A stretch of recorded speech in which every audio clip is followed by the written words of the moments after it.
She thought she could trade love for power. She thought a dangerous man with money and influence could give her more than I ever could.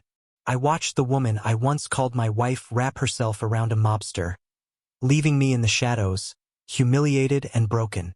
But betrayal doesn't end with silence. It fuels something darker. She believed she was stepping into a world of power. What she didn't know was that her betrayal would turn me into something even more dangerous. A storm she could never survive. Before the betrayal, I was just an ordinary man. My name was Anthony, though most people simply called me Tony. I grew up in a working-class neighborhood, the kind of place where men put in their hours at the factory, came home with grease on their hands, and counted coins in jars at the end of the week. I wasn't rich, but I was honest. And I believed in love.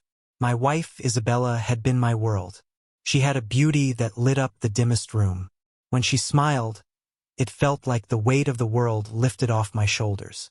We'd married young, with promises of forever whispered under the dim glow of streetlights. For years, I worked tirelessly to keep her happy. Double shifts, odd jobs, sacrifices that carved into my soul. But I believed it was worth it.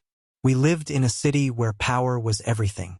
The skyline gleamed with towers of glass and steel, but in the alleys, whispers of mobsters echoed.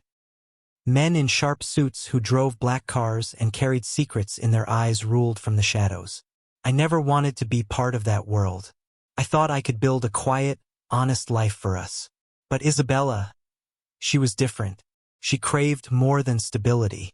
She wanted glamour, wealth, danger. At first, it was subtle. Her glances at other women's jewelry, her sighs when she saw their fancy dresses, her comments about how small our life felt. I ignored it, thinking love was enough. But I began to notice her absences. Late nights with vague excuses. Phone calls that ended the moment I entered the room. The smell of expensive cologne that wasn't mine lingering on her clothes. My heart knew before my mind accepted it. Isabella was slipping away. Then came the night that burned itself into my memory. I walked into a crowded bar, a place where the city's underworld met behind polished wood counters and thick smoke. And there she was, my wife. Draped in red, her hand resting on the arm of a man whose name I already knew. Vincenzo Romano, one of the city's most feared mobsters. He was tall, confident, with the kind of presence that made men lower their eyes and women lean closer. And she kissed him, in front of everyone, in front of me. In that moment the world shattered. The whispers, the laughter, the humiliation. It all crashed down on me. She didn't just betray me in secret. She destroyed me in public. I left that night a broken man.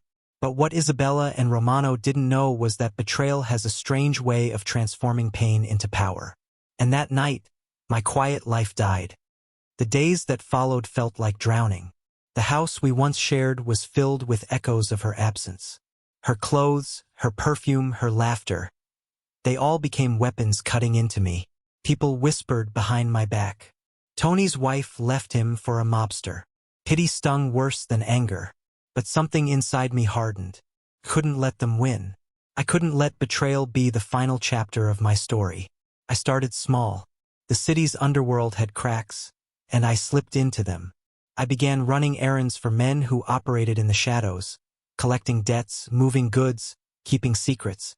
The work was dirty, but it paid. And more importantly, it taught me.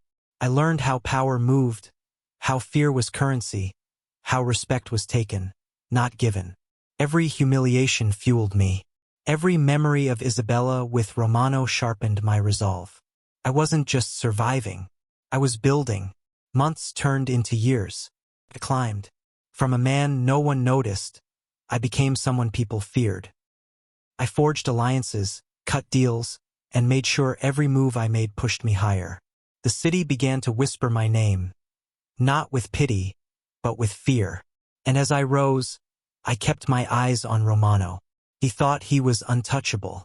He thought he could take what was mine and laugh about it. But he didn't see me coming. Isabella stayed at his side. I saw her sometimes, draped in furs, dripping in diamonds, her beauty twisted into vanity. She no longer looked like the woman I once loved. She looked like a stranger, a stranger who had traded loyalty for greed. But I didn't confront her. Not yet. My time would come. The night of reckoning came when Romano hosted one of his infamous parties.